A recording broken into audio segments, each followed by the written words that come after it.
Jennifer and I met yesterday, and it quickly became apparent that she's my sister from another mister. You know, the media really likes the promise of a good fix. You know, painful and expensive, doesn't really sell magazines. And I think also that, you know, the media has gives off some really, really confusing images about fertility. We saw it up there in the montage. You know, you're over 30, you can't get pregnant. You're over 40, you can't get pregnant. If you drink, you can't get pregnant. If you smoke, you can't get pregnant. If you expose certain chemicals, you can't get pregnant. But look at all these people who are getting pregnant.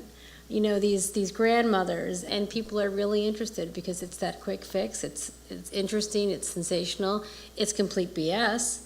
But I do believe that, you know, that is what people are interested in because of the confusing messages that are projected. There seems to be a formula for a story. There seems to be a couple has difficulty getting pregnant, they go through heartache, hope and despair, and then eventually always land with their miracle baby. Isn't that amazing? It's really unbelievable, yeah. Why doesn't the media cover when it doesn't work? Because the media, I think, really likes straight lines, clear narrative arcs, you know, where you have struggle, redemption, you have tragedy and triumph. When a woman doesn't get pregnant, nothing happens. It's not really that interesting.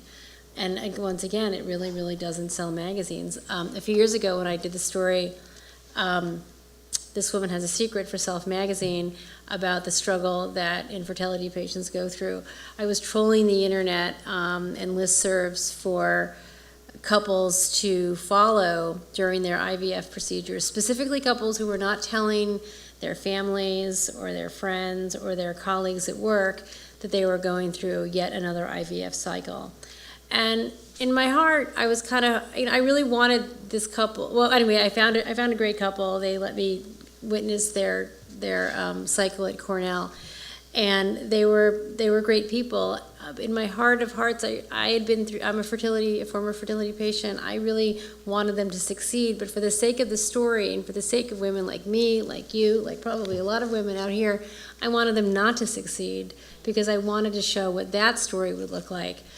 Anyway, they got pregnant with twins, and you know, that article got more comments on the Self magazine website than any other article, I think, in the history of the magazine. But a lot of people were angry at me for portraying a couple that had a baby, that got pregnant, when in fact there are so many people out there who don't. So the comments reflected a desire for not a happy outcome. They reflected a desire for the truth, for the reality. Another story. Another story. A different ending than right. the happy. Because like you said, every story ends with a baby. Right. But for a lot of women, it doesn't end that way. Yeah. So now there seems to be two groups, right? We have women in their 20s and 30s, well within reproductive age, and then we have women in their 40s, and it's like, well, maybe not. Maybe not. We'll see. What group did you land in when you were seeking treatment? Are you asking me how old I am? I was in the latter group, and you know, I just noticed when you were going through those statistics up there that the chances for my age group really haven't budged in the last 5 or 6 years since I last tried. I had a 5% chance of getting pregnant. I had a 95% chance of not getting pregnant. And I took that chance like 7 times. And, there's a lot of, Dr. Barad talked about it, there's a lot of shame that you feel when you can't get pregnant, just normally, the normal way, the old-fashioned way. But when you can't get pregnant after you've used this science that everyone tells you, well, that the media tells you, could work or should work, and when, and even though we had very little chance, we really, we laid out our finances, we changed plans, we didn't make plans. Our lives, we kept on putting everything on the line again and again and again and again and again. It was like an addiction, and it's not really something that you want to tell people you've done, because you can look kind of stupid, and I think in the end, when we gave up, we felt a little bit I felt a little bit ashamed.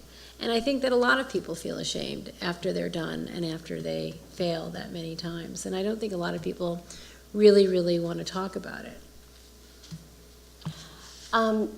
I think you had mentioned that you covered fertility, interestingly, before you were a fertility patient. Yes, I did.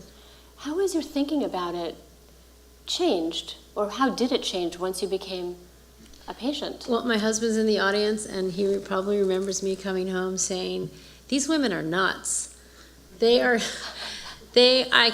can't believe what they're doing to their bodies and the amount of money that they're spending. I mean, my God, if you can't have a baby, you can't have a baby. Like, what's the big deal?" And then I really learned what the big deal was. And,